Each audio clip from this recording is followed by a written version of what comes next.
नमस्कार शेतकरी मित्रांनो. नमस्कार. आज एका कांद्याच्या रोपाच्या प्लॉटमध्ये मी उभा आहे आणि तुम्ही कांद्याचं रोप हे बघू शकता कसं आहे, काय आहे, वाढ कशी आहे आणि याला ग्रीनरी कशी आहे. कुठल्याच प्रकारची बुरशी वगैरे याला दिसत नाही आणि प्लॉट एकदम फ्रेश आहे. तर या प्लॉटचे जे सर्व आहेत, मालक आहेत, त्यांच्याशी आपण दोन गोष्टी विचारून घेऊ की त्यांनी या प्लॉटला कशाचा वापर केला.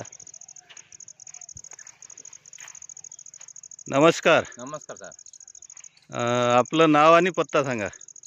नाव आहे साहेब अजाबराव भगवान मोरे, राहणार पिंपळखुर्द, तालुका पातूर, जिल्हा अकोला. हा कांद्याचं जे रोप आहे, या रोपाला किती दिवस झाले आपले? या झाले 1.25 महिना झाला साहेब. 1.25 महिना झाला. आणि यासाठी आपण काय काय वापर केला?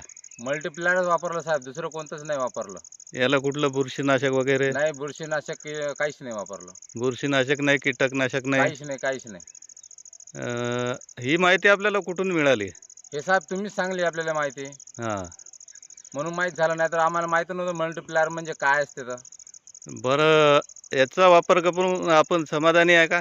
एक नंबर साहेब. संत्र जर झाले माले, संत्र, निंबू, हां हां हां. म्हणजे एक नंबर फळबाग झाला मल्टीप्लायरनं. आणि कांदा तर बरं असाच नव्हता दरवर्षी, पण यावर्षी एक नंबर कांदा आहे. बरं, इतर शेतकऱ्याचे कांद्याचे रोप ते पिवळे सर. आणि तुमचं रोप हो, यामध्ये काय फरक आहे? लय जमीन आसमानचा फरक आहे. याला बुरशी नाही, कुठं काहीच नाही. कुठं करपा नाही? एक नंबर आहे रोप. मी अजून बी भुईमुगाला तेच वापरीन, कांद्याला तेच वापरीन, संत्र्याला तेच वापरीन. बरं, इतर शेतकऱ्यांना काय सांगू शकता तुम्ही? मी तेच सांगणार, मल्टीप्लायर वापरा आणि तुमचं मग नंतर अनुभव घ्या. अनुभव घेतल्यानंतर तुम्हाला मग समजेल तुमचा मल्टीप्लायर काय आहे आणि काय नाही. धन्यवाद मोरे साहेब, आपण माहिती दिल्याबद्दल. तर शेतकरी मित्रांनो, हा कांदा रोपाचा प्लॉट असून या कंडिशनमध्ये आहे आणि मोरे साहेबांनी आतापर्यंत हरभरा, त्यानंतर संत्र्याची झाडं आणि भुईमुग या पिकासाठी मल्टीप्लायरचा वापर केलेला आहे. हा प्लॉट बघून घ्या.